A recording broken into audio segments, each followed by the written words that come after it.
Hi study buddies, welcome back to Everyday English with Kiki, and today is part 2 of our essential English idioms. Let's dive straight in with the first one. So the first one is head over heels, and it just means to be completely in love with someone. So for example, Kiki, I am head over heels in love with you.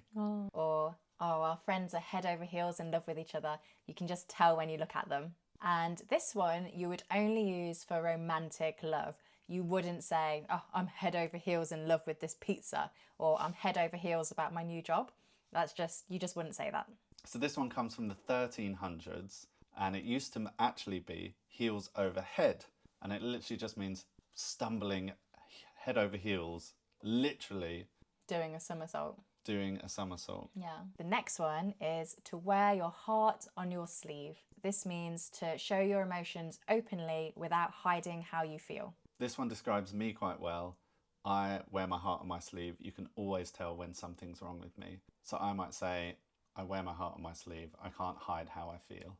Or she wears her heart on her sleeve. You can always tell how she's feeling. If you were to use this in a professional context, it might mean that somebody is too overly emotional. So I would think carefully about using it in a professional context. I would really only ever use this talking about people that I know well, or my friends or family. Or myself.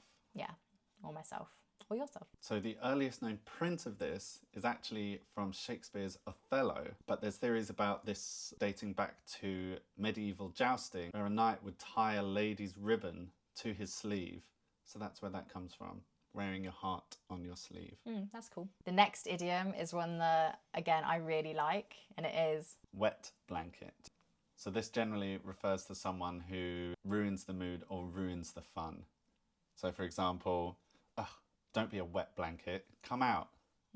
Or, I don't want to be a wet blanket, but we really should head home soon. So this one is a bit of a mild insult, so maybe only just use this one with friends. I wouldn't use this on a work setting.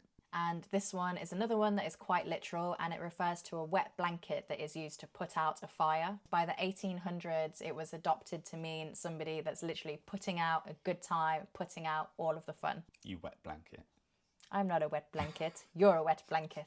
The next idiom is quite a rude one, and it's the lights are on but nobody's home. It can be taken to be used as a joke, even though a quite rude one, where it means that somebody's a bit dazed or confused, or they don't have a lot going on up there.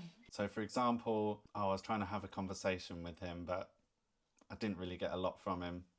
The lights are on, but nobody's home. Again, be careful with this one, because this one is genuinely rude. I would only use this one when talking about a close friend, if you're joking around. Yeah, it's a good one to know, but definitely use with caution and use sparingly. Don't use this one all the time. This one is American in origin, and again, it's a literal one.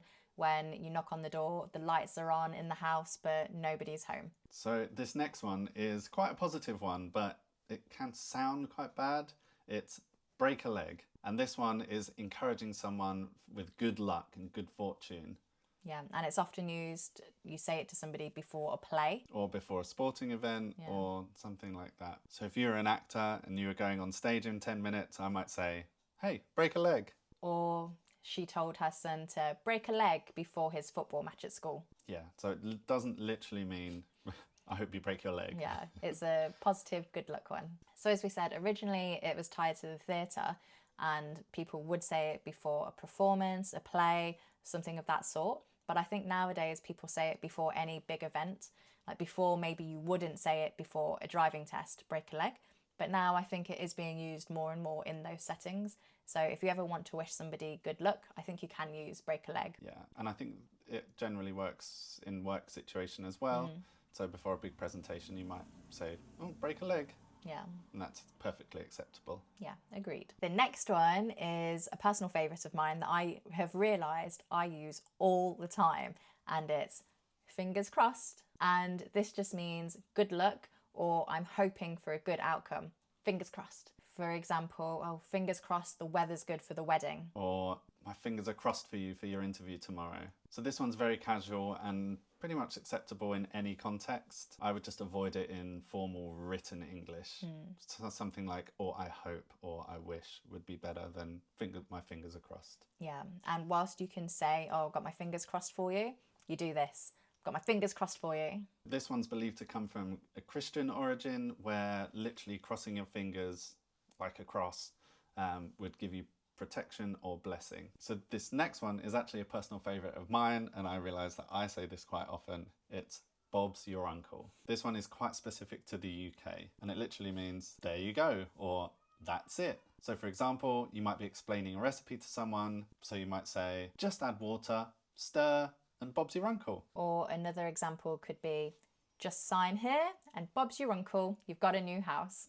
If only it were that easy. As I said, this one is very British and it's very informal, so it might not be understood outside of England. So the origins of this one are debated and we're not sure, but it could come from a British Prime Minister called Robert or Bob Cecil, who gave his nephew a job, and then people were like, oh, you got the job because Bob's your uncle. But we don't know. That could be where it came from. This next idiom, I think, again, is quite a British one, and that's under the weather, and it means when you're feeling just a little bit unwell. So, for example, oh, I'm feeling a bit under the weather, so I might come home from work early. Or you might say, she's been under the weather all week with a cold. So this one's best for kind of minor illnesses. You wouldn't describe this as having the flu or anything more serious than that. So I would only really use this for like a cold or something like that, when you're starting to deteriorate, but you're not fully sick yet. So I'm feeling a bit under the weather. Yeah. And this one comes from, it's like a sailor term, where if a seaman was feeling a bit sick, he would be sent below deck to hide under the weather, which is cool. I didn't know that before I was doing my research into the origins of idioms. I had no idea either. Yeah, it's a cool one. So the next one is speak of the devil.